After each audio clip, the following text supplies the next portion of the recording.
건방이 아닌 정치 중심에 서고 싶은 네 남자의 유쾌, 상쾌, 통쾌 정치 토크쇼 정치 인싸. 자, 그동안 유튜브 방송으로만 만나 뵀었는데 오늘부터 MBC 라디오 청취자분들께 처음으로 인사를 드리게 됐습니다. 잘 부탁드리겠습니다. 진행을 맡은 아나운서 허이루고요. 유튜브로도 계속해서 이 방송 업로드가 됩니다. 정치 인싸 검색해 주시면 만나실 수 있습니다. 자, 또 처음 뵙는 분들도 분명히 있을 거기 때문에 네 분 한 분 한 분 소개를 좀 해드리겠습니다. 먼저 더불어민주당 법률위 부위원장 맡고 있는 현근택 변호사 나오셨습니다. 어서 오십시오. 네, 안녕하세요. 현근택입니다. 네, 그리고 그 맞은편에는 이런 수식이 있다 그래요. 보수의 뇌를 읽는다. 보수의 생각을 잘 읽어낸다는 의미겠죠. 김태현 변호사님 나오셨습니다. 어서 오십시오. 안녕하세요. 네, 그리고 그 옆에는 우리 보수 청년 미래통합당의 이준석 최고위원 나오셨습니다. 어서 오십시오. 안녕하십니까. 자, 그리고 또 그 맞은편에 정의당의 전 사무총장 신장식 변호사 함께하겠습니다. 어서 오십시오. 네, 안녕하세요. 신장식입니다. 자, 이렇게 보수의 목소리 두 분과 또 진보의 목소리 두 분과 함께 또 유쾌한 정치 이야기를 앞으로 나눠보겠습니다. 자, 이제 또 우리가 할 일을 또 해야겠죠. 뭐 이제 이번 주에도 여러 이야기들이 있었는데 지난주에 이어서 아직까지 좀 해결이 안 되고 좀 더 복잡해진 문제가 있어서 그 얘기부터 좀 먼저 얘기를 꺼내볼까 하는데요. 일단 첫 번째 주제입니다. 민경욱 의원 어디까지 갈 것인가? 자, 이준석 최고위원이 네. 아무래도 좀 얘기를 많이 해주셔야 될 것 같은데요. 예, 제가 이 담당 그겁니다. 그렇죠. 언제부터 누가 전문. 같은 당 소속이신데 지금 약간 좀 뭐라 그럴까요? 어떤 분석은 지금 통합당에서는 선긋기에 들어갔다. 이렇게 분석하는 것도 있고. 네. 짧게만 먼저 정리를 하자면은 이제 부정선거다 이렇게 민경욱 의원이 주장을 하면서 선거 조작의 결정적 증거를 내가 제시하겠다. 세상이 뒤집어질 거다. 뭐 이런 얘기를 하시고 투표용지 6장을 꺼내 보이면서 이게 이제 부정선거의 증거다라고 얘기를 했는데 선관위 측에서는 되려 어디서 났냐 용지. 이거 검찰 조사하겠다. 이렇게 지금 된 상황이거든요. 이게 증거가 일단 될 수가 있습니까? 부정선거에? 안 되죠. 그러니까 저는 뭐냐면은 이제 부정선거라 함은 부정선거를 주장하려 그러면은 이래서 부정선거다라는 걸 먼저 서류 하나 만들어야 되거든요. 예. 신장식이라는 사람이 뭐 트럭을 몰고 오더니만은 뭘 탈취해가지고 표를 바꿔치기 한 다음에 도망갔다. 뭐 이걸 검증해 보자 그러면은 신장식은 그때 어디 있었나 이런 걸 검증할 수 있는 거예요. 그렇죠. 근데 그게 아니라 지금은 기승전결이 다 안 맞는다고 제가 이제 계속 말하는 게 처음에 이분들 시작할 때 놀리는 건 뭐였냐면은. 수치를 보니까 뭐 관외 사전투표와 관내 사전투표가 63대 36이 나왔다. 뭐 이거 시작했어요. 그러니까 사전투표가 문제로 처음에 지목한 거예요. 네. 근데 이번에 흔든 건 뭡니까? 본투표용지잖아요. 그렇죠. 그리고 해법은 뭔가 봤더니 재검표한대요. 그러니까 뭔가 이게 앞뒤가 하나도 안 맞아요. 그러니까 이게 다 맞지 않아. 뭔가 투표에 연관된 것들 하나씩 던지긴 하는데 이걸 버무려 가지고 음식을 만들어야 되는데 지금 전혀 이거는 먹을 수 있는 음식이 아닙니다 지금. 아니 근데 투표용지 지금 탈취까지 얘기가 나오면서 뭐가 되게 좀 복잡해지고 있는 상황인데 지금 오히려 민주당에서는 이것과 관련해서는 아니 왜 통합당에서 당 차원의 얘기를 하지 않고 있냐 뭐 이런 얘기들도 지금 나오고 있더라고요 최고위원들이. 그렇죠. 왜냐하면 이게 결국은 당 소속이잖아요. 예. 당 소속 의원이고 또 지금 이분 말고도 여러분들이 아마 이제 뭐 보전 신청도 하고 네. 선거 무효 소송 하는 것 같은데 그거는 뭐 법적으로 하는 게 막을 수는 없는데 이 민경욱 의원이 하는 거는 그 이상으로 나가는 거거든요. 선거 전체, 그러니까 총선 전체에 대한 무효를 다투겠다 이러고 있어요. 예. 그럼 당연히 지난번 원내대표 선거 때도 경선 때도 그 얘기가 나왔었거든요. 좀 지켜보자는 의미였어요. 예. 지금 이준석 최고위원은 굉장히 열심히 어찌 보면 이제 선긋기를 하고 있는데 당 차원에서는 아직 뚜렷한 메시지가 없어요. 그래요. 주호영 원내대표도 보니까 지켜보고 있다. 지켜보고 있다는 얘기는 어쨌든 겉으로 보기에는 중립처럼 보이지만 그래도 뭐 그 사람들 얘기 뭐 들어볼 필요 있는 거 아니냐 정도로 예. 들리거든요. 그래서 제가 보기에는 이 부분에 대해서 어쨌든 기존의 미래통합당과 앞으로 나갈 미래통합당을 좀 구분 지으려면 우리 이준석 최고위원처럼 확실하게 선을 그어야 된다라고 봅니다. 당 차원에서 메시지 나오는 게 중요하다고 봐요. 네, 김태현 일단 변호사님. 한 어저께인가 그저께 보도가 됐는데 여연 예. 여의도 연구원 여의도 연구원. 거기서 작성된 비공개 보고서. 예. 그러니까 비공개 보고서에서는 부정선거 아니다라고 이제 선을 그었어요. 예. 그 내용 아주 보면 이런 내용이에요. 그러니까 뭐 사전 투표제도의 허점이나 선관위의 관리상의 약간의 실수 같은 것은 드러난 건 있는데 예. 그렇다고 해서 이게 부정선거의 증거는 아니다. 어. 부정선거는 아니다라고 이제 보고서가 나왔어요. 예. 그럼 무슨 얘기냐면 당의 실무선에서는 그렇게 이미 정리를 한 거거든요. 예. 근데 중요한 건 그 여연 보고서를 이제 누군가 보고 받았지 않았겠습니까? 지도부에서. 그렇죠. 그럼 지도부에서 딱 회의 때 나가 자 이거 부정선거 아닙니다. 라고 그거를 공식적으로 이제 공표할 필요가 있는 거죠. 예. 근데 사실은 뭐 그걸 안 하는 걸 보면 안 한다기보다는 지금 사실은 미래통합당의 권력이 좀 공백기 상태예요. 솔직히 그렇죠. 말씀드리면 그렇죠. 당 대표는 없어요. 예. 원내대표 있습니다. 심재철 원내대표. 근데 이제 물러나요. 임기 얼마 안 남았어요. 그렇죠. 배지가 아니에요.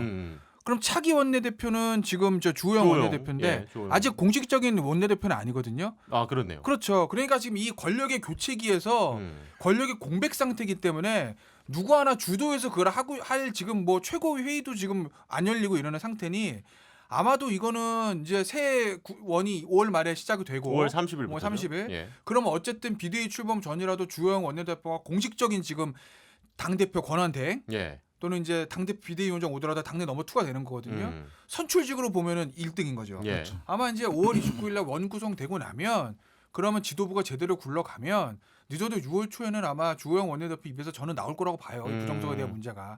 지금은 아직은 이게 당이 워낙 혼란스러워서 회의도 안 열리니까 예. 그런 근데 문제가 있죠. 좀. 네, 신장식 변호사님. 미래통합당 같은 경우 주호영 사실상 뭐 원내대표죠. 네. 뭐 공식적인 직함은 아직 아니라고는 하지만 근데 빨리 이거 선을 그어 주셔야 돼요. 빨리 선을 그어 주지 않으면 어떻게 되냐면 그 미래통합당 자유 게시판에 뭐 부정선거 의혹에 적극 나서지 않는다면 역사의 죄인 될 거다. 부정선거에 침묵하는 위장 우파들은 정계 은퇴하라. 은퇴하세요. 이정우가 위장 우파. 이준석이야 이준석. 은퇴하세요. 부정선거에 대해 아무 말도 못하는 미통당 대체 야당 맞나? 뭐 정당 해상하는 게 좋겠다. 미통당 이런 식의 글들이 막 도배가 되고 있어요. 그러니까 그런데다가 또 뭐 이 보수 유튜버들이나 예. 김무성 의원이 막 굉장히 강하게 비판을 했지만 보수 유튜버들이나 이런 분들이 이 얘기를 계속 증폭하고 있거든요. 이러다 보면 굉장히 또 이렇게 곤란한 그러니까 적극 열혈 지지자들이 목소리가 점점 커지다 보면 예. 제때 선을 긋지 않으면 굉장히 또 옹색해질 수가 있거든요. 그러니까 이게 더 확산되기 전에 지금 뭐 여러 가지 어려움이 있다고 하더라도 책임 있는 정치인의 한 사람으로서 저는 주호영 원내대표가 빨리 선을 거주는 게 좋다. 그러니까 지금 신장식 변호사께서 말씀하신 내용을 그 김무성 의원이 이제 정말 오랫동안 이제 국회의원 생활을 하시다가 네네. 이제 드디어 이제 나오게 됐잖아요, 여의도에서. 근데 그러면서 이제 그 얘기를 하셨어요. 보수 유튜버와의 전쟁이다. 아, 사실 여기 계신 이준석 최고위원도 보수 유튜버에게 끌려다니면 안 된다는 걸 계속 강하게 설파하고 계시는데 김무성 의원도 이제 지금까지 참았는데 이거 돈벌이 때문에 이러는 거다. 왜 우리가 끌려다니냐 이런 얘기를 강하게 지금 마지막에 지금 주장을 하고 있거든요. 예, 이게 뭐 사실 뭐 제정신을 가진 분들이라면 전부 다 이 아젠다 설정 기능이라는 것은 진영 내에서 정당히 해야 된다는 것을 공감하실 텐데 이런 게 있었어요. 과거에 우리도 몇 번 언급했지만은 보수 정당이 아젠다 세팅 기능을 조중동에 위임했던 적도 있죠. 그리고 실제 그랬던 세월이 꽤 되죠. 근데 그건 차라리 나아요, 그래도. 근데 이거는 지금 유튜버들이 하는 것은 조회수 높이기용 아젠다들을 계속 끌어오고 있거든요. 예. 그러니까 이게 뭐 국민의 삶에 크게 도움되는 아젠다들이 안 나와요. 그러니까 시청률 올리는 아젠다들이지. 그러니까 저는 그런 관점 봤을 때 정당 기능을 상실하거든요. 이렇게 아젠다 세팅 기능을 유튜브에 매주 주면요. 예. 근데 그걸 빨리 벗어나야 된다는 거는 저는 뭐 이번 선거를 겪으면서 다 공감했을 겁니다. 이게 보수 유튜버들 돈벌이 얘기를 제가 직접 경험을 했는데 그 뭐 인원고 전교조 뭐 사태 뭐 등등등 이런 사건이 작년에 있었잖아요. 예. 그때 이제 제가 사는 곳이 관악구라서 거기 관악구라서 이제 저도 이제 가봤어요. 근데 끝나고 나서 보수 유튜버들이 거기 막 생중계하고 나서 예. 쓱 뒤로 가면서 야 이번 방송에서 나 후원 얼마 찍혔어. 나는 후원 얼마 찍혔어. 이 얘기를 서로 경쟁해요. 이게 현실이에요. 그러니까 김무성 대표가 막 그냥 하신 말씀이 저 얘기를 그냥 뭐 너무 과장됐어 이런 정도가 아니라 저렇게 과장된 이야기를 해야. 하고 극단적인 이야기를 네. 하는 이유가 실제로 그 보수 유튜버들 사이에서는 자기들끼리 그 경쟁을 해요. 이번 방송에서 얼마 찍혔냐. 아니 근데 이제 어쨌든 원외로 나오시면서 김무성 전 대표죠. 예, 전 대표 같은 경우에는 그 뭐 이제 보수의 재건을 위해서 뭐 사무실을 하나 이렇게 내서 하겠다. 뭐 이렇게 얘기를 하셨는데 뭘 할 수 있을까? 어떤 역할을 좀 기대를 할 수 있을까요? 근데 보수 우리 김무성 쪽에서는? 대표 예. 전문 네, 우리 김태현 변호사님. 그러니까 원래 김무성 전 대표 같은 경우에 약간 보수 통합의 어떤 역할을 하고 싶었던 니즈는 본인 개인 그건 있었던 것 같아요. 어찌됐건 간에 당이 저렇게 된 데는 본인도 책임이 없다고 볼 수는 없으니까. 예, 어쨌든 그저 박근혜 전 대통령 시절에 물론 김무성 당대표가 하면서 1대1 독대한 적은 제가 없는 걸로 알고 있거든요. 계속 감배를 하니까 대통령 좀 만들기 좀 안 돼.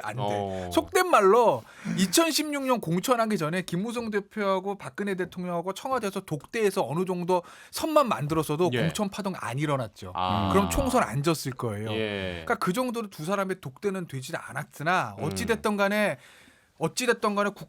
국정이 그 망가지는 그 상황에서 당대표를 했기 때문에 예. 그리고 어쨌든 탄핵도 주도했기 때문에 본인도 보수 분열과 이 보수 괴멸에 일말의 책임이 있다고 생각은 해요. 예. 그래서 아마 대선 불출마하고 그다음에 총선 출마 안 한다고 했을 때도 이 보수 재건과 통합에 뭔가 역할을 하고 싶었던 니즈는 있었던 것 같아요. 본인 개인적으로. 근데 지금 총선도 괴멸했잖아요. 그러니까 이제는 아마 이제 뭔가 역시 똑같은 흐름인 거죠. 보수 재건의 어떤 미랄이 되겠다. 킹메이커 역할을 해보겠다라는 킹메이커. 거죠. 왜냐하면 지금 보수 진영 보면요, 뭐 국민들이 어떻게 평가하는 걸 떠나서 예. 기본적인 정치력을 가진 사람이 별로 없죠. 그러니까 조율 능력이라든지 좀 네. 화합 뭐 이런 네. 쪽이 좀 네. 부족한 건 사실인 것 같아요. 그러니까 김무성 대표의 강점은 그거거든요. 정치력. 예. 네 일로 온나, 네 일로 온나 해서 엮어주는 이런 것들. 그러니까 그게 사실은 정치력인 건데 그거 정치력이라는 건 사실 오랫동안 정치를 해왔던 사람들이 하는 거지 지금 갑자기 나타나서 대중적 인기 있다고 할 수 있는 건 아니거든요. 그런 점에서 보면 저는 김무성 대표가 아직까지 할 역할은 저는 남아있다고 봐요. 여기서 궁금증이 하나. 예. 한 가지만.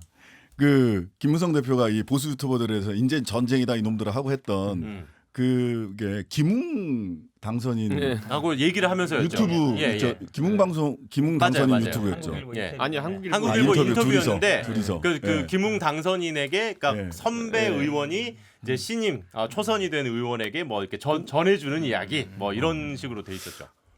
근데 그게 그냥 뭐 단순히 방송이나 인터뷰 언론사에서 둘이 와보세요 해가지고 그냥 그래 그냥 뭐 오라니까 가지 이랬을 것 같지가 않잖아. 김무성 대표가 굳이 김웅 당선인과 함께 그 얘기를 한 이유는 뭘까?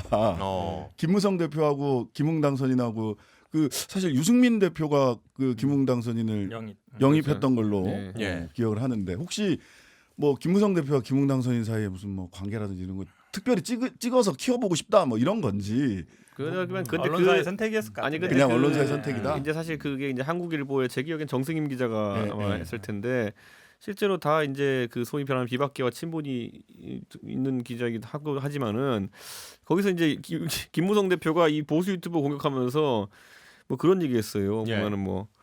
그 보수 유튜버들 말이야 그 유승민이하고 나는 맨날 화형식 하고 막 이래 막 이러면서 응? 그리고 맞아요. 예. 인형 만들어서 끌고 다니고. 인형 끌고 목줄을 해서 끌고 다니고 뭐 이런 그러니까 그 안에 실제로 유승민 대표에 대한 메시지가 들어가긴 들어갔어요. 그러니까 저는 이제 사실 김무성 대표 입장에서는 유승민 의원에게 섭섭한 것도 굉장히 많고요. 미안한 것도 굉장히 많을 겁니다. 섭섭한 것은 그때 반기문 대선 후보를 만드는데 실패한 이후에 예. 바로 이제 김무성 대표는 접자고 했거든요. 어. 근데 그 접지 않았던 것이 섭섭한 것인 거고 바른정당 접지 않았던 예. 것에서 그리고 또 미안한 것은 결국에는 그 대선이 끝난 다음에 이제 탈당극이 벌어졌잖아요. 그렇죠. 예. 그런 부분 때문에 또 미안하고 뭐 그러니까 그런 애증의 관계 있겠죠 보면은. 저 이렇게 또 제가 보기에는 이게 참 재밌는 현상이 예. 킹메이커를 하겠다는 사람 되게 많아요. 그렇죠. 그렇죠. 지금 김종인 비대위원장도 어찌 보면 킹메이커를 하겠다는 거고. 그래요. 예. 지금 뭐 김무성 대표도 그렇고 전 대표도 그렇고 원유철 전 대표 전 대표는 아니었죠. 지금 비대위원장에서 이제 여기도 들어보니까 예. 현 대표죠. 비례 쪽 보니까 대표시죠. 이분도 그런 생각을 하신다는 거예요. 음. 뭔가 좀 당을 좀 해서 나중에 좀 뭔가 역할을 하겠다. 어.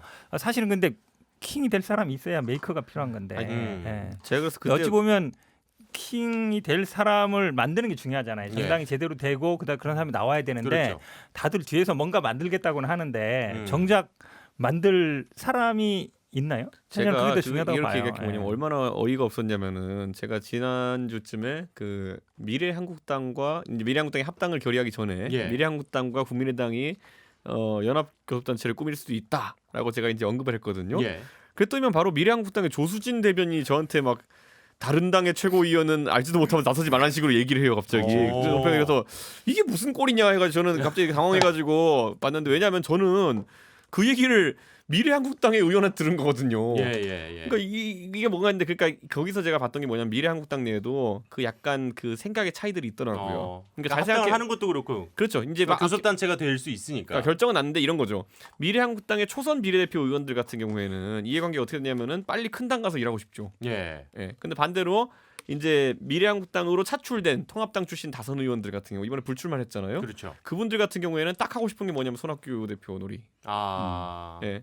그런데 손학규 대표 놀이를 하려면은 기본적으로 성립해야 되는 게 뭐냐면 대권주의 하나 품어야 되잖아요. 그렇죠. 그럼 가장 교섭단체도 만드는 겸사겸사 데리고 올 수 있는 안철수. 분이 그분. 아, 안철수. 아니 네. 그래서 그러니까 저는 이게 아기가 맞아 떨어지고 그래가지고 이제 저는 그 미래한국당에 있는 그 다선 의원이랑 밥 먹으면서 제가 들었던 시나리오를 얘기했는데 미래한국당의 남의 당에서. 대변인이 저를 공격하는 거 보고 저 당은 저 두 팀이 서로 정보 공유가 안 되나 보네 뭐 이런 생각 좀 했거든요. 근데 아직 저 얘기가 끝나지는 않은 것 같아요. 맞아요. 왜냐하면 임기가 29일까지인데 네네. 그거를 29일 전에 하면 되거든요. 음. 지금 한 보름 정도 남았으니까 충분히 할 수 있어요. 예, 합당하는 거 뭐 일주일이면 하는데 원희철 대표가 뭐 언제까지 한단 말은 안 하고 있잖아요. 그렇죠. 하긴 한다. 음. 어쨌든 한다는 하는데 언제까지는 안 한다는 얘기 안 좋아요. 하고 지금 일단 뭐 이제 살아있는 것 민경우 같아요. 의원 얘기를 하다가 좀 다른 네. 쪽으로 약간 네. 갔는데 뭐 좋습니다. 뭐 김무성 의원 얘기도 함께 나누고. 근데 이제 민경우 의원 얘기를 조금 마무리를 하기 전에 이제 그 얘기를 조금만 더 나누고 정리를 할까 하는데요.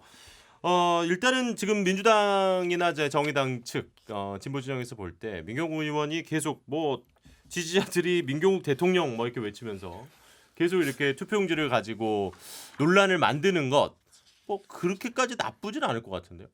민주당 입장에서. 뭐 큰 관심 없죠. 당내에서 아, 관심이 아마 없다. 해결하는 거 이미 뭐 수사로 이게 가장 무거운 얘기인데요. 아니 이게. 뭐 자, 악플이 아니라 무플로 해야겠다. 예. 우리 아니 이준석 민경욱 최고가- 의원의 그 네. 지금 행보가 상당히 이제 다들 의미심장하게 지켜보고 있는 것이 그 유튜브 시장에 예.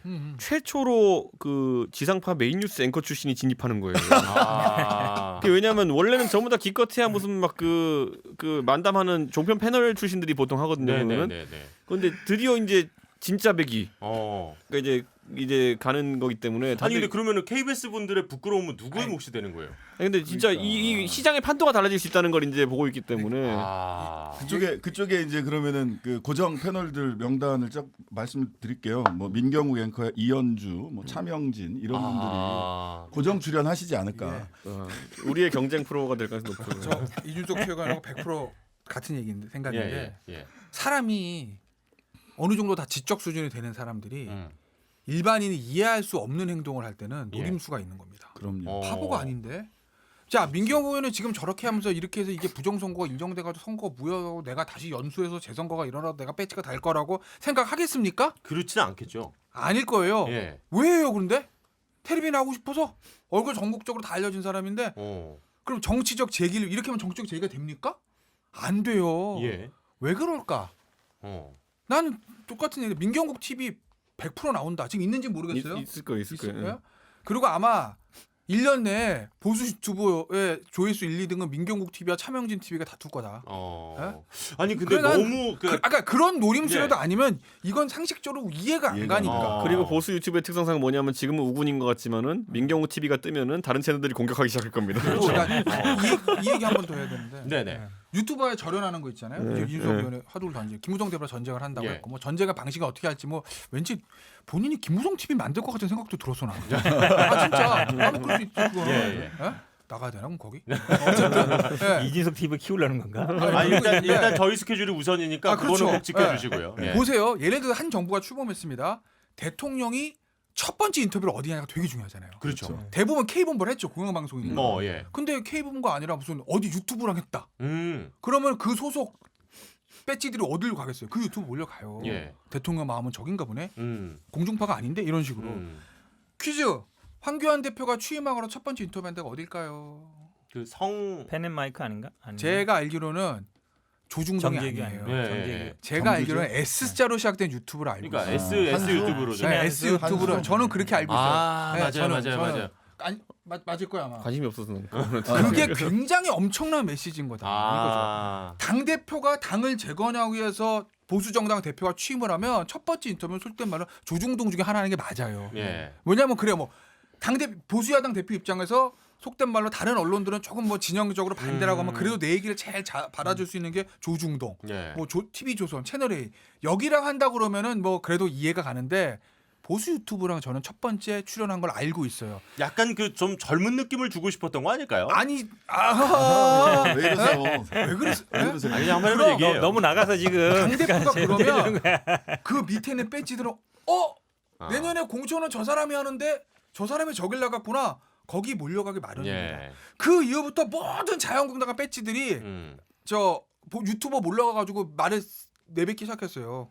근데 이게 그게 지금까지 이 그러니까 여기까지 온 일단은 거다. 한번 지켜보자고요. 그러니까 민경욱 의원이 그 지금 우리 이준석 최고위원이나 김태현 변호사님의 의견대로 다음 스텝을 어떻게 밟을지는 어쨌든 저도 상당히 궁금하긴 합니다. 아마 청취자 여러분들도 상당히 이거는 궁금하실 것 같긴 해요.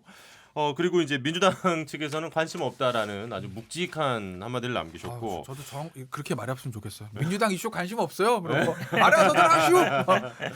신양식 변호사님은 우리 민경욱 의원 지금 이 상황을 좀 보시면서 정리를 좀 해주시면 어떻게 보이시는지. 아니 민경욱 의원은 그런 노림수가 있을 거라고 저도 생각을 하고요. 이렇게 예. 해서 뭐 선거가 다시 벌어질 거다 이렇게 생각을 한다면 정말 상식 바뀌고 예. 모르겠어요. 머릿속에 안 들어가 봤으니까. 근데 그냥 우리가 상식적인 수준에서 생각을 해본다면 이 그 유튜브하고 즉 보수 유튜버하고 그 다음에 광화문에 모였던 사람들 이분들을 가지고 여론을 다 움직일 수 있다. 대한민국이 다 거기에 있는 것처럼 느껴지거든요. 네. 막 굉장히 열광하니까 굉장히 응집력도 강하고.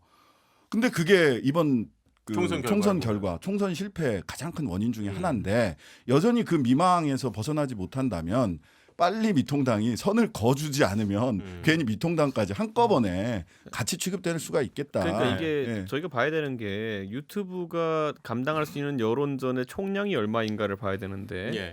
예를 들어 동네에 치킨집이 일정 범위 내에 10개 있으면은 그건 포화 상태라고 지칭할 수 있어요. 그렇죠. 거기서 치킨집이 하나 더 는다고 해가지고 치킨 소비량이 느는 건 아니에요. 그렇죠. 서로 갈라먹기 위해서 이제 사은품을 더 뿌려야 되고 판촉 비용이 들어가는 거지. 근데 예. 지금 이제 보수 유튜브 채널들이 제가 봤을 때는 아까 말했던 일부 유권자층 뭐 예를 가장 많은 채널이 100만 명 구독한다 하면은 한 인구 2%거든요. 2% 정도 되는 최대 영향력을 가진 채널 정도 몇 개가 서로 이제 공격하면 서로 이제 깎아먹기 하고 있는 말 거거든요. 그대로 치킨 게임을 하겠네요. 예, 치킨 게임이죠 그게 예, 말 그대로. 예. 그래서 서로 이제 뭐 하냐면 서로 내가 더 짠맛이다. 이걸 경쟁하고 내가 진짜 백이다를 계속 경쟁하는 거예요. 근데 아까 말했잖아요. 최대 채널의 여론 소구력이 2%라고요. 2% 3%라고요. 그런데 지금 우리가 소위 말하는 지상파라든지 아니면 종편의 다른 매체들 같은 경우는 그걸 훨씬 초월하는 영향력을 가지고 있는 매체들이 있거든요. 예. 근데 그 전장을 버리고 더 좁은 전장으로 더 짠맛으로 들어간다는 거는 사실 아까 황 대표의 선택이라고 하지만 뭐 뉴미디어에 적응하기 뭐 어쩌고 이런 전혀. 것보다도 네. 더 좁은 곳으로 걸어 들어가는 그러네요. 선택이에요. 그거는 전 그게 이해가 안 가는 거죠. 그러니까 좋습니다. 처음에 예. 그 박근혜 전 대통령이 이 언론이랑 기자들이랑 얘기를 안 하고 정규제 TV인가요? 네네. 그쪽이랑 본인 맞아요. 해명하는 탄핵 때 그 그랬죠. 탄핵 예. 직전에 본인 해명하는 그 이야기를 정규제 TV에서 한 거부터 첫 단추가 야 이거는 조금 잘못된 길로 대통령이 대로를 버리고 좁은 길로 가기 시작하면서부터 마치 그렇게 하면 뭐가 될 것처럼 생각하는 큰 착각에 빠져 있는 게 아닌가 하는 생각이 좋습니다. 들어요. 지금 민경욱 의원의 지금 부정선거 주장 이게 과연 이제 다음 행보가 어떻게 될지 심지어 이제 통합당의 그 김세현 전 의원도 환상 속에 계시는 것 같다. 뭐 일단 이런 얘기를 했었는데 과연 이제 29일 그리고 이제 미래통합당의 지도부가 어떤 식으로 정리를 할지 그리고 오늘 이제 민경욱 의원의 향후 진로에 대해서도 예측을 하셨는데 네. 과연 그대로 뭐 본인의 유튜브 채널로 개설로 이어질지도 좀 지켜보도록 하겠습니다. 아니 진짜 동네 금메달리스트가 갑자기 태권도장 차리는 느낌일 거예요. 진짜 보면은. 그렇게 되면은 그렇겠네요. 예. 발음은 좋잖아. 딕션 장난 아니던데. 발음은 최고지. 자, 두 번째 이야기 이제 계속 한번 이어가 보도록 하겠습니다. 오늘 두 번째 주제는요. 윤미향 당선인 논란입니다.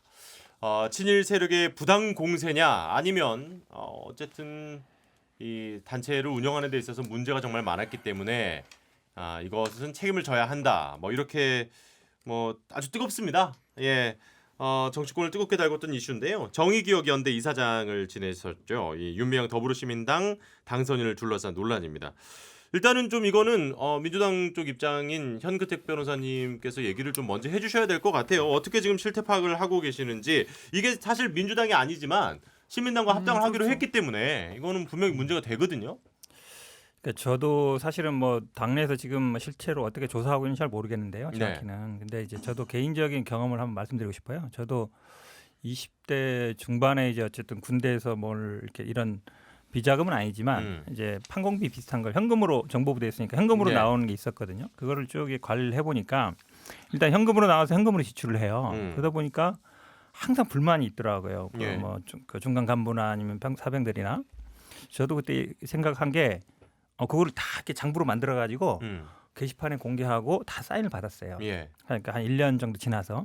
그러니까 그 다음부터는 아무도 그거에 대해서 문제지를 안 하더라고요. 왜냐하면 현금으로 들어와서 현금으로 나갔어도 어디에 얼마를 썼는지를 공개를 하고 예. 그다음에 그거에 대해서 다 서명을 받으니까 잡음이 안 생기더라고요. 결국은 아마 이 문제도 결국은 이거는 뭐 시민단체든 기업이든 어떤 단체든 마찬가지예요. 우리가 하다못해 동창회를 해도 예. 돈을 어떻게 썼는지 문제는 굉장히 민감한 문제예요. 그렇죠. 민감한 문제이기 때문에 그거는 그 활동의 정당성 이걸 떠나서 저는 아마 물론 당연히 지금 뭐 검찰 고발도 했고 뭐 회계 감사도 아마 할 것 같긴 한데 돈의 어떤 사용처와 관련된 거는 예. 투명하게 일단 공개하는 게 최우선이다. 예. 근데 이제 그건 있을 것 같아요. 이게 과연 그럼 언론한테 해야 되느냐, 아니면 뭐 정부라든지 아니면 책임 있는 제3기관 해야 되느냐. 사실 제일 먼저 챙겨야 될 사람은 후원해 주신 후원자들 아니겠습니까? 그렇죠. 그렇긴 예. 한데 어쨌든 후원하신 분들한테는 어떤 절차가 있을 거예요. 그래서 저는 아마 제3의 기관이든 아니면 뭐 정부든 아니면 뭐 수사야 뭐 별개의 문제겠지만 예. 저는 뭐 투명하게 공개하는 게 맞다고 봐요. 사실 뭐 예. 최근 뭐 여러 보도들이 나오고 있습니다만은 뭐 그쪽에서 일하신 분들이 뭐 연봉이 1억이 넘었다. 저는 약간 이런 보도는 너무 말도 안 과한 되는 얘기. 말도 안 되는 얘기라고 저는 솔직히 생각을 해요. 그리고 아마 이제 시민사회운동 쪽은 신장식 변호사님께서 워낙 또 잘 아시는 네. 분야니까 조금 사실 네. 그런 보도는 너무 이거는 화제성으로 휘발성 보도인 것 같고 아니 뭐 시민운동하면서 뭐 호의호식 하고 사는 것처럼 이렇게 얘기를 하는데 그건 정말 실상을 모르고 하시는 말씀이고 예, 예. 네, 저도 뭐 당에 오기 전에 또 변호사가 되기 전에 계속 지역에서 시민사회단체 일을 했기 때문에 너무 뻔히 아는 사정인데요. 그러니까 어떻게 보고 계세요? 지금 이 윤미향 당선인 논란에 대해서. 이게 지금 이제 몇 가지 서로 다른 전제에서 막 이야기를 하거나 헷갈리는 기준이 헷갈리는 부분들이 있어요. 예. 뭐냐면 이 회계 관련해서 국세청 공시 방법이랑 회계장부 기재 방법은 완전히 달라요. 어. 예. 예. 그러니까 예를 들면 그런 거예요. 국세청 공시 방법은 그 권한을 가진 사람이 자기 예. 아이디를 가지고 로그인에 들어가서 정해진 칸에다가 채워 넣는 거죠. 거예요. 예. 쳐 넣는 거. 쳐 넣을 때 그 왜 그 옥토버 페스트 맥주집 뭐 3,339만 원. 이게 한 건 뭐 한 적이 없다. 실제로는 400만 원 정도밖에 안 줬는데 3,339만 원이라서 8배가 부풀려져서 됐다. 뭐 이런 예, 식의 예. 보도가 처음에 있었잖아요. 예. 근데요. 회계장부에는 다 따로 적었어요. 140건 모금하면서 예. 지출된 돈이 예, 140건을 따로 적었어요. 근데 국세청 공시할 수 있는 방법은 로그인해서 들어가서 140건 중에 대표 건수 하나를 쓰고 총액. 액수는 총액을 쓰는 방식이란 말이죠. 그다음에 상조회 사건 같은 경우는 이거는 그쪽에서 실수했어요. 거기는 장례 치르면서 현물로 기부를 받았거든요. 예, 예. 근데 그거를 현물로 기부받은 거를 현금으로 계산을 해서 현금란에다가 썼어. 이거는 공시 방법을 잘못해서 쓴 거예요. 근데 이게 회계장부에는 그게 다 정리돼 있거든요. 네, 네, 네. 그러니까 회계장부 기재 방법과 국세청 공시란에다가 쓰는 거를 혼동해서 사용하면서 마치 큰 부정이 있는 것처럼 지금 얘기가 되고 있다는 거죠. 근데 이거를 왜 네. 정 의원이 이렇게 정확하게 갈라서 얘기를 못하고 근데 한 건으로도 묶어서 그냥 하라고 해서 한 거예요. 이런 식으로 해명을 했는지 저는 사실 그게 좀 많이 안타깝더라고요. 근데 일단은 그 네. 가장 많이 좀 의구심이 드는 지점은 그분들의 저는 순수성 자체를 막 폄하하는 분들은 많지는 않은 것 같아요. 근데 문제가 되는 게 이제 가장 큰 게 그거 아닙니까? 어쨌든 계좌를 개인 계좌. 개인 계좌에 받았다. 이거는 좀 문제가 되지 않나요? 개인 계좌 받은 게 3건 정도. 3건 정도 예. 되는데 아주 정의원 입장에서 선의에서 먼저 음. 좋게 해석을 드리면 당시 할머니가 돌아가셨어요. 김복동. 그러니까 예를 들어서 법인의 다른 것들은 이제 다른 법인의 그 원래 활동과 관련이 있으니까 그거는 기본적인 일반적인 이제 법인 활동에 관련된 계좌고 예. 특별히 이 김복돈 할머니 조의금을 받는 계좌를 만들어야 되겠다. 근데 법인 계좌 만들려면 그래도 개인 계좌 만드는 것보다는 시간이 좀 걸리니 그렇죠. 3일밖에 안 되잖아요. 예. 일단 개인 계좌 빨리 터서 거기서 받아서 거기서 다 쓰고 나중에 그 계좌를 없애자 그냥 없으면 예. 되니까 뭐 그렇게 했을지는 모르겠는데 그건 아주 선의해서 좋게 해석한 거고 만약에 나쁜 뭐게 해석을 하자면 돈이 섞일 수가 있거든요. 그럴 수 우리 왜 있어요. 개인 계좌 쓰지 말라는 게 돈이 섞일까 봐 맞아요. 그래요. 왜냐면 예. 저도 개인 계좌에 무슨 뭐 출연료 들어오고 이것저것 들어오잖아요. 근데 저한테 어떤 특수 목적으로 기부하신 분이 거기 돈을 막 넣기 시작하면 헷갈려요. 이게 방송국 출연료인지 개인적으로 수입료인지 기부금인지 헷갈려 버리잖아요. 그래서 계좌를 구분하라는 것이거든요. 특히 기부금 같은 경우에는 나한테 주는 돈이 아니고 어떤 특정한 좋은 목적으로 쓰라고 그 계좌 주는 정거장이란 말이에요. 사실은 그렇죠, 그렇죠. 최종 저수지가 아니고. 네네. 그래서 아마 법인 계좌를 따로 만들으라고 하는 건데 그래서 사실은 지금과 개인 계좌를 만들었다는 것 자체가 저는 잘못됐다기보다 개인 계좌 만들었으니까 그거 자체가 횡령이다. 이건 너무 나간 주장이고 맞아요. 그거는 횡령이 되는 건지 도덕적으로 잘못한 건지 아무 문제가 없는지는 그 계좌를 까야 돼요 지금. 그러니까 언론한테 하라는 게 아니라 예를 들면 최소한 지금 뭐 고소고발이 들어갔다고 하더라고요. 예. 그건 검찰에서 볼 수밖에 없거든요. 그렇죠. 계좌를 쫙 까서 돈의 흐름만 보면 너무너무 쉬운 수사지 그거는. 네네네. 그렇죠. 그래서 그거는 계좌의 내용을 다 봐야 이게 횡령인지 아닌지는 알 수 있는 거고 지금으로서는 뭐 단정할 수 있는 건 김태현 아니죠. 변호사 정확히 말씀하셨어요. 그러니까 저도 아까 전에 말씀드렸는데 이게 평소에 쓰던 개인 계좌를 썼으면 문제가 좀 돼요. 예. 돈이 섞이기 때문에. 예. 근데 보통 이런 일이 벌어질 때 별도로 통장을 만들어서 어쨌든 장례식이라는 게 며칠 사이에 이루어지고 이건 또 어쨌든 장례 조의금이나 이런 거 내는 거기 때문에 기부금품 적용도 사실은 좀 애매해요. 아닐 수 안 있거든요. 돼요. 예, 적용 안 그러다 됩니다. 보니까 일반적으로 사회장이 하거나 아니면 이런 분들이 했을 때 그렇게 하거든요. 예. 대표적으로. 그래서 만약에 기존에 쓰던 통장이 아니라 이때 당시에 아마 세 개의 통장도 보니까 다르더라고요. 예. 같은 통장이었으면 좀 문제가 되는 거죠. 그러니까 그 목적을 위해서 별도로 썼고 만약에 그 통장이 들어온 것들을 그 장래에 관련된 거 쓰거나 남은 돈은 또 그분들이 원하는 대로 뭐 기부하고 이랬으면 예. 저는 뭐 전혀 문제는 안 그래요. 된다고 봐요. 왜 그랬냐 하고 근데, 예. 물어봤어요. 네네. 물어봤어요. 그랬더니 일단 김복동 할머니는 주변에 장례를 치러주실 분이 가족 중에 없었어요. 어. 네, 가족 중에 없었고 연락이 다 끊어진 거예요. 예, 예, 네, 연락이 예. 다 끊어서 안 계셔서 결과적으로는 그 윤미향 대표가 상주 노릇을 하면서 장례를 치른 거고 그 다음에 또 다른 계좌로 하나 했던 건 보니까 원래 그 할머님을 모시고 해외여행을 가는 게 사업 계획에도 잡혀 있어. 예. 근데 사업 계획 잡으면서 돈이 얼마 없으니까 다 이코노미로 했는데 이 몸이 안 좋으시니까 예, 예. 비즈니스로 승급을 시켜주고 드리고 싶은데 그러다 보니까 이게 원래 자기 사업비에서 쓰려고 하다 보니 이거 다 이제 다시 추경을 하거나 어쨌든 예, 단체 예, 내부에서도 예. 절차가 있어야 되죠. 예. 그러니까 그냥 뭐 좀 해서 비즈니스로 승급시켜 드리면 좋겠네 하고 했던 거예요. 그러니까 그렇게 생각할 수 있는데 지금 말하자면 정의기억연대가 지난 30년 동안에 해왔던 사회적 역할이나 굉장히 중요한 역할을 해왔기 때문에 사회적 역할이나 국민들이 바라보는 시선 이런 걸 봤다면 이런 부분들은 훨씬 더 지금 김태현 변호사 얘기했던 것처럼 훨씬 더 깔끔하게 처리하는 게 이런 문제를 막을 수 있었겠다. 근데 이게 예. 되게 쉽게 끝날 수도 있는 문제를 음. 정의연이 이를 키운 거죠. 그러니까 정확하게 얘기하면 이나영 이사장 맞죠? 이나영 이사장이 문제를 키운 거예요. 처음에 이 문제가 제기됐을 때, 그럼 저희가 어쨌든 본인들 실수는 인정한 거죠. 이게 뭐 실수인지 고의인지는 아직 밝혀진 건 아니지만 본인들 기준으로 실수라는 거예요. 저희가 회계장부라든지 공시하는데 좀 오류가 있고 실수가 있었던 것 같습니다. 저희가 다 검증 받을게요. 뭐 외부 대형 회계법인을 맡기든지 아니면 정부 그러니까 여성자치부 아마 관할인가요 거기가? 그러면 그 공익감사를 나오든지 그럼 예. 저희가 장부 다 깎게요. 이랬으면 되는 거를 첫 일성이 뭐죠? 세계 어느 나라 NGO가 장부를 다 깝니까? 이거거든요. 이 여기서부터 꼬이기 시작한 거예요. 못 주겠다잖아 첫 일성은. 예. 그리고 나서 계속 추가 보도들이 나와요. 급기야 오늘 아침 뭐 나왔어요? 국고보조금. 예. 그것에 대해서도 실수다 그러는데 나는 그 정도, 그러니까 아까 뭐 신장식 변호사 얘기하는 그거는 뭐 회계장부하고 공시 왜냐면 공시 칸이 좀 나뉘어 있으니까 그것 보고 이해할 맞아요. 수 있는 친구는 있는데 국고보조금 빵원 이제까지 그다음에 액수 줄인 거 예. 이건 뭐죠? 그러니까 이거 굉장히 초보적인 실수잖아요. 그러니까 그렇다 보니까 그러니까 일단 실수가 너무 많아. 통합당에서는 그러니까 당연히 이게, 예, 공천 사과하고 제명해야 된다고까지 주장을 하나 하고 있잖아요. 더 말씀드리고 싶은 예. 게 뭐냐면 기본적으로 단체를 운영함에 있어서는 여러 가지 돈이 드는 건 맞아요. 예. 거기서 일하시는 분도 월급도 당연히 줘야죠. 그럼요. 운영비도 써야죠. 밥도 먹어야 됩니다. 그리고 이제 위안부 단체니까 아마 일본 단체랑 교류도 있을 거예요. 할 때마다 돈 써야죠. 홍보 활동 해야 돼요.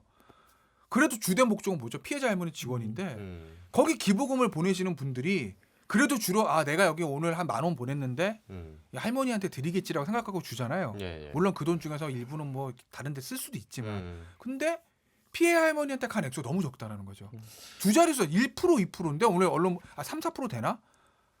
그러면 또 여기에 대해서 이나영 이사장이 뭐라고 그랬냐면 피해자 지원만을 목적으로 한 단체는 아닙니다. 그렇죠. 그런데 피해자 지원만을 목적으로 한 단체는 아니지만 가장 큰 목적, 가장 중요한 목적은 피해자 지원 아니에요?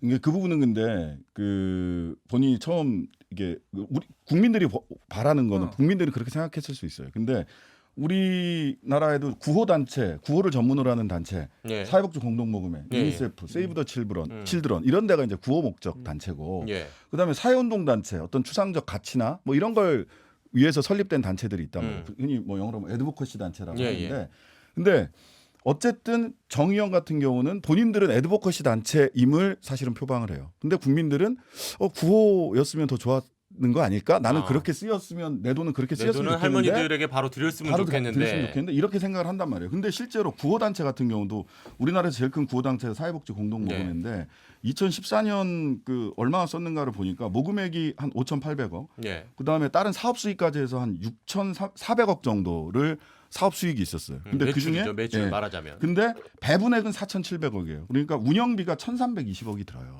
연간. 그러니까 운영비 드는 건 당연히 예. 운영비 어떻게 안 되겠어요? 그럼 한 70, 보통 당연히 보니까 되죠. 70%에서 75% 사이 정도를 사업 수익에서 배분을 하더라고. 근데 이제 2017년에서 2019년에 보면 뭐 8억 걷고 어쩌고 저쩌고 해서 목적 기금 다 빼고 실제로 보면 41% 정도를 썼단 말이에요. 그럼 실제 참여연대나 무슨 뭐 함께하는 시민행동이나 네. 등등의 애드보커시 단체들 입장에서는 굉장히 큰 몫을 할머님한테 드린 건 또 맞아. 그쪽에서도 그렇게 생각을 하고 그렇게 해명을 하는 거지. 정의연은 지금 언론 보도 뭐 1점 몇 프로인가?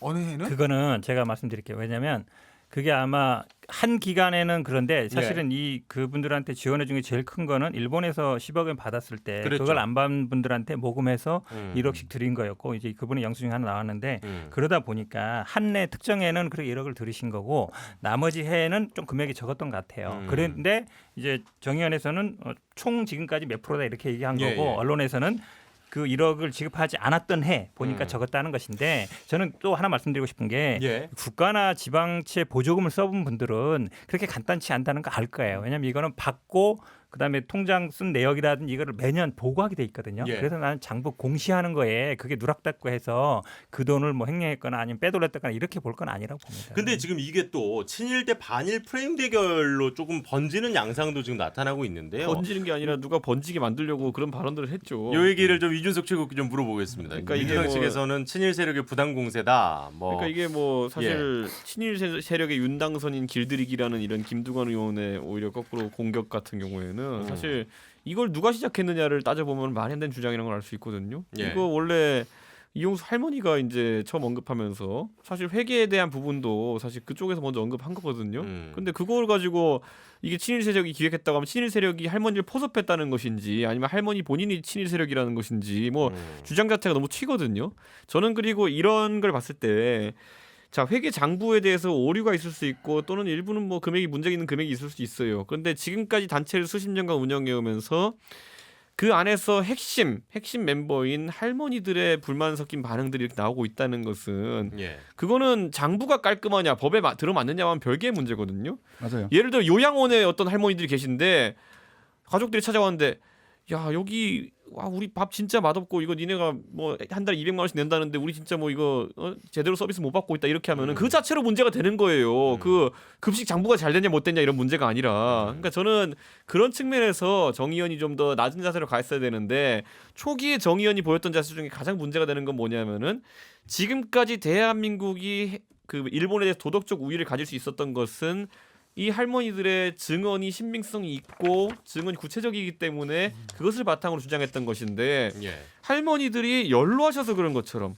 또는 기억에 약간 좀 차이가 있는 것을 그렇게 부각시키면서 그런 진술의 신빙성 자체도 위협을 받게 됐다는 거죠. 그러니까 저는 아무리 본인들의 단체에 있어가지고 운영해서 실제로 본인들이 옳다 하더라도 아니면 할머니들과 기억에 좀 차이가 있다 하더라도 표현을 그렇게 하는 것 자체가 일단 근데 커버를 좀 백해 이렇게- 무익했다. 예, 그러니까 예. 물론 정의연 측에서는 직접적으로 할머니들에게 그런 표현한 게 아니라 과장이 있었고 언론에서 좀 더 부추겼다 이렇게 하는 사람들도 있겠지만은 저는요 할머니들에 대해서 어떤 평가를 하는 것 자체는 무조건 지양했어야 된다 이렇게 봅니다. 근데 이거는 뭐 물론 저는 정의연이 조금 더 다른 방식으로 대응하는 게 훨씬 좋았겠다. 제가 만약 정의연 쪽에서 이거 어떻게 사회운동을 하고 반응하면 계셨다면 했다면 이렇게 했을 것 같아요. 예, 예, 그러니까 예. 뭐 처음에 국세청 공시방법과 회계장부 기재방법은 다른데 공시방법에서는 이런 정확하게 딱딱딱 끊어서 잘못 공시한 게 있고 회계장부는 어디까지 우리가 공개할 수도 있고 예를 들면 또 공신력 있는 외부 단체 추천 받아서 그냥 누구 그냥 딱 찍어서 당신 해주세요가 아니라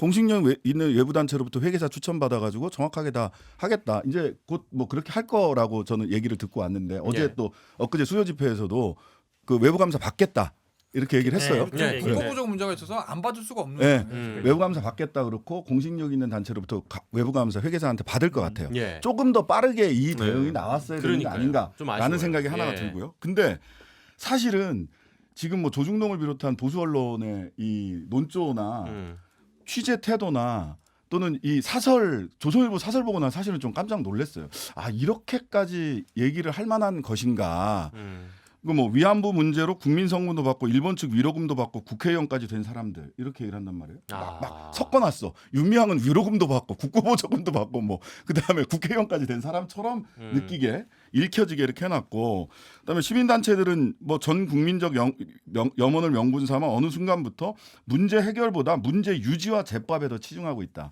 이 얘기가 결국 어디로 가냐면 2015년 박근혜 정부 시절에 네. 한일 위안부 합의를 예. 왜 안 받았냐라는 걸로 끌고 가고 있어요. 이 얘기를 가지고 쭉.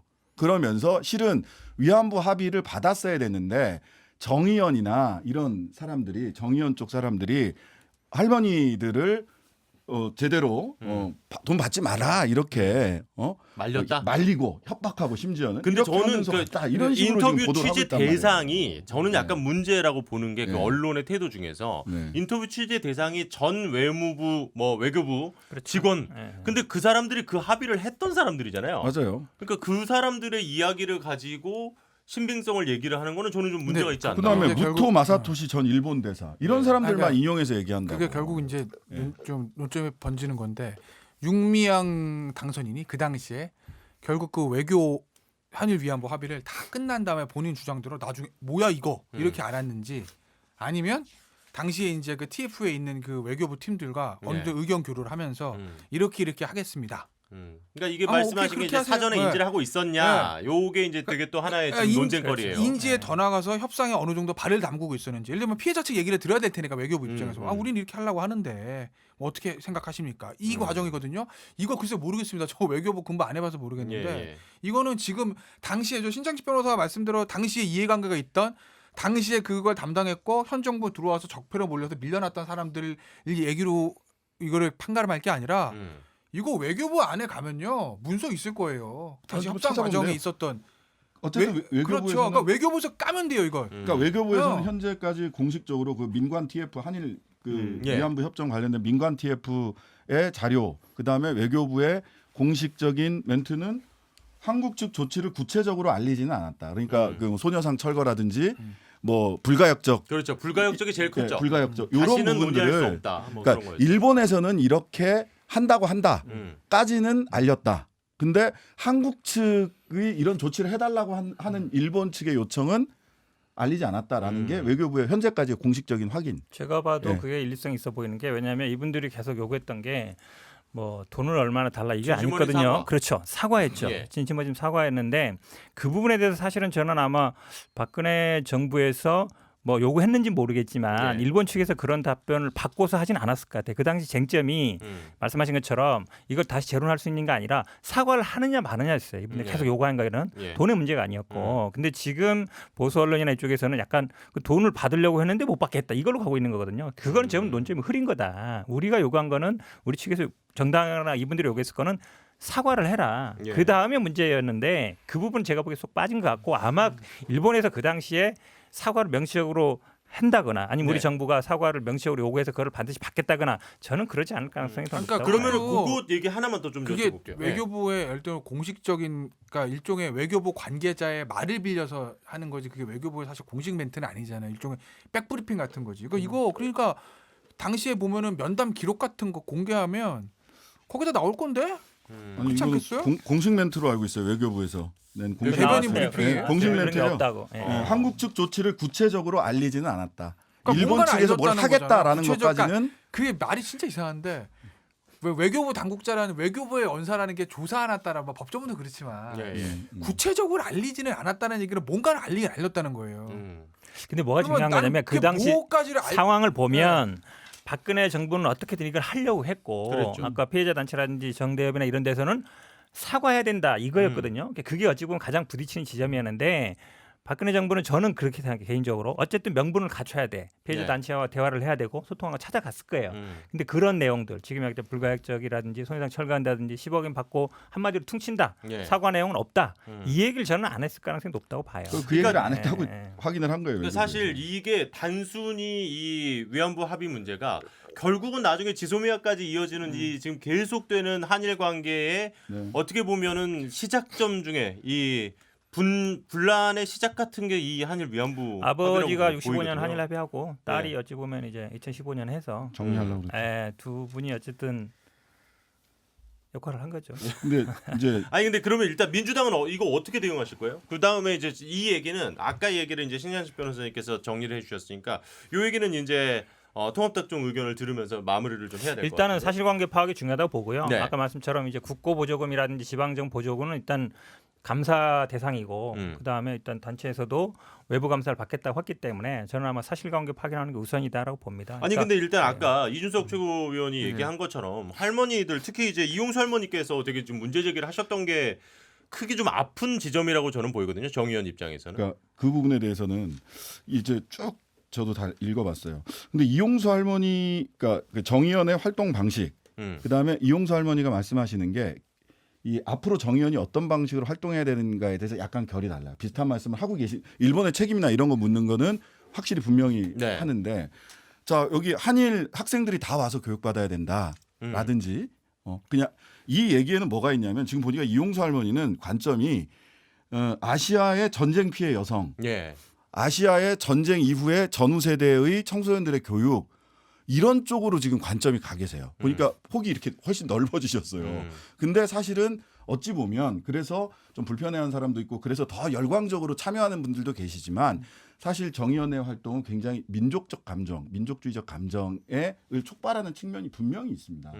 그 부분에 대해서 계속해서 한국하고 일본의 여학생들이나 학생들이 다 와서 여기서 어떤 일이 있었는지를 배워야 되는 것이지 그 반일 구호만 외친다고 해서 이 문제가 아시아에서 전쟁 여성들의 피해가 회복되는 거냐라는 질문을 저는 던지고 있다라고 행간에서는 저는 그런 걸 느꼈거든요. 이용수 할머니의 의견에서. 예, 이용수 할머니의 예. 의견. 그다음에 이제 피해자 입장에서는 전적으로 이게 문제가 해결되지 않으면서 30년이 지났는데 사실 가면 똑같은 얘기를 또 하셔야 돼요. 30년간 반복되는 이야기의 반복이에요. 문제가 해결되지 않으면서. 근데 현장에서 해결 안 하고 국회로 가는 게 맞냐라고 하는 문제 제기를 윤미향 대표에겐 하시는 것 같아요.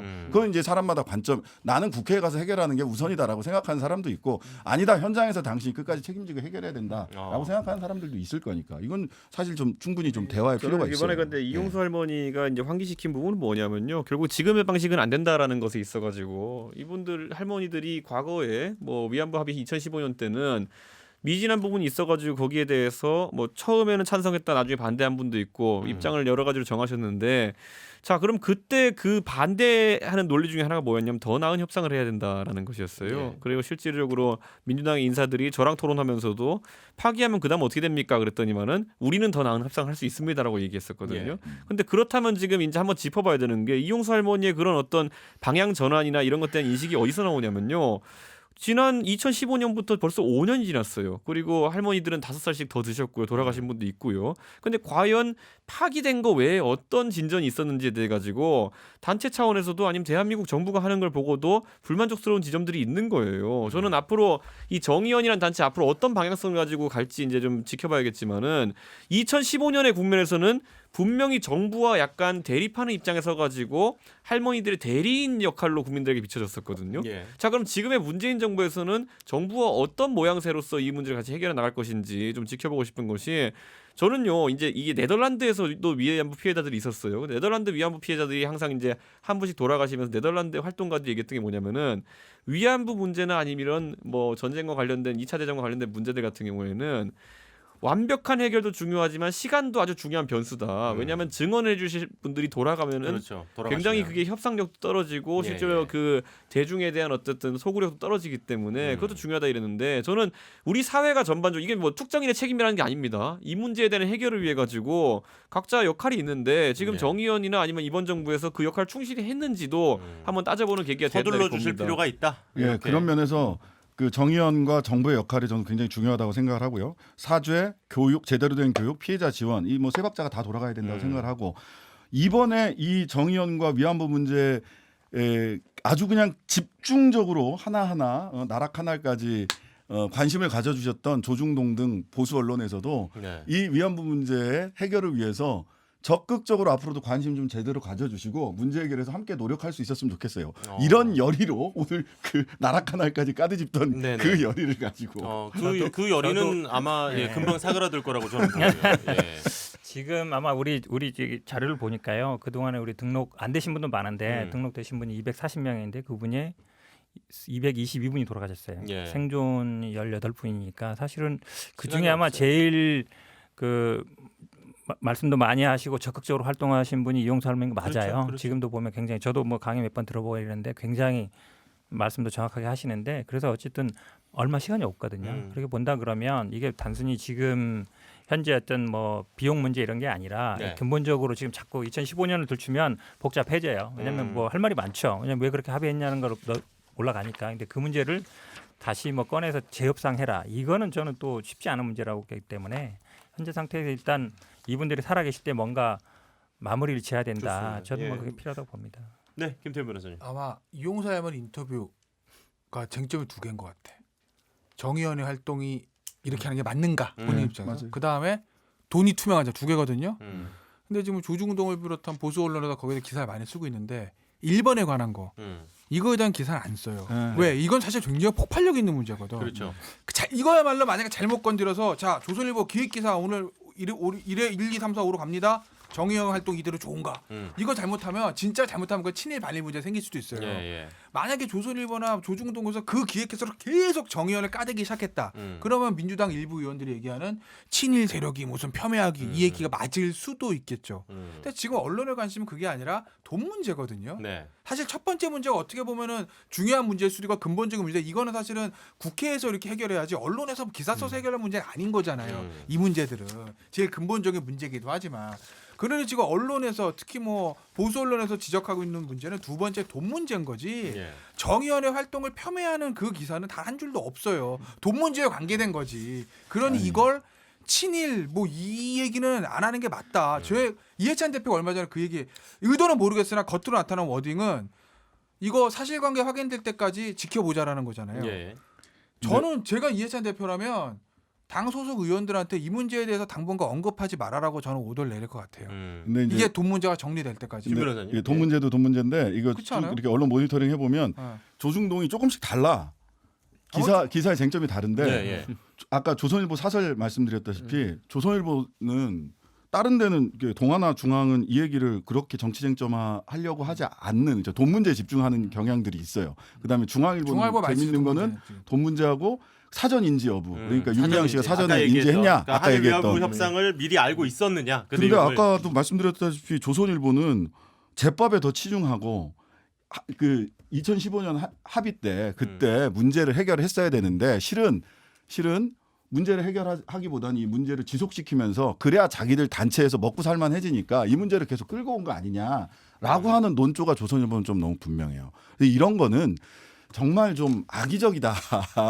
아 제대로 토론을 하든가 그럼 2015년 한일 합의 이런 이후에 연조가요. 예. 일본 언론이 아주 비슷합니다. 일본 언론이 사실은 이 돈 문제를 계속 그 정당성 문제로 갈고 있어요. 그래서 보면은 뭐 위안부 자체가 가짜다 이런 식까지 나가고 있거든요. 좋습니다. 그러니까 그런 거에 사실은 네. 우리 언론이 좀 일조하는 게 아닌가라는 좀 아니, 생각이 들어요. 그걸 언론이 일조한다고 그럴 게 아니라 처음에 의혹이 제기돼 할머니가 얘기했을 때 이나영 이사장이 나와서 장부 깎게요. 검증 받을게요. 잘못된 것은 저희 처벌. 그러면 끝나는 거 아니었어요?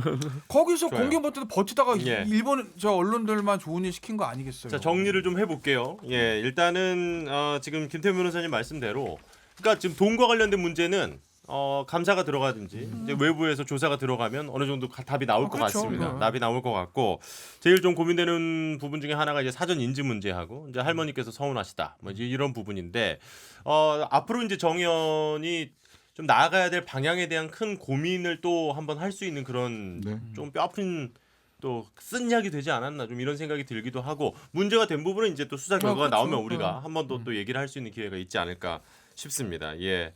자, 윤명 당선인 그리고 이제 정의원과 관련된 논란까지 오늘 두 가지 이야기를 함께 해봤습니다. 어떠셨어요? 또 오랜만에 이제 라디오로 새롭게 시작하는 정치인싸. 저는 뭐 일관 냅니다. 예. TV에 갈 때까지. 알겠습니다. 없고 간다니까 내가. 김태훈 의원님. 예, 우리 이준석 최고위원요. 아이고 다음번에는 제발 이 좀비 최고위원 좀 그만두고 그냥 전 최고위원으로 나오고 싶습니다. 예. 그리고 이제 예. 신장식 변호사님?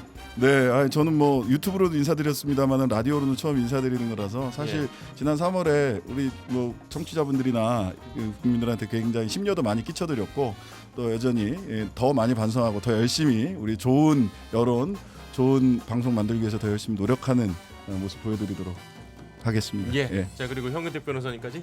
저는 일단 TV 가기 전에 네. 라디오 생방송 먼저.